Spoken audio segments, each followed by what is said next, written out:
This warning has been issued by the civil authorities. A civil emergency message has been issued for the entire Kingdom of Anatata. Our dear citizens, please listen to this message for your safety. There have been riots breaking out across our beautiful kingdom. These rioters are against our new digital ID system. This system was designed to protect the current and our future generations, while also keeping away illegal migrants.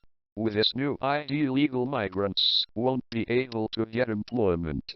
But so do you if you don't make one.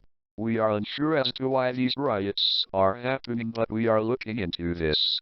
If anyone rejects the digital ID, we will not hesitate to eliminate you or remove you from the society, as you are a public safety risk. Please do not listen to the conspiracy theories made up by these far-right groups. The digital ID is not about mass surveillance or total control of your normal lives.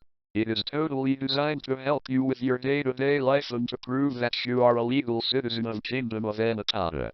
The digital ID will be mandatory. We recommend you to sign up as soon as you can, or you won't be able to work.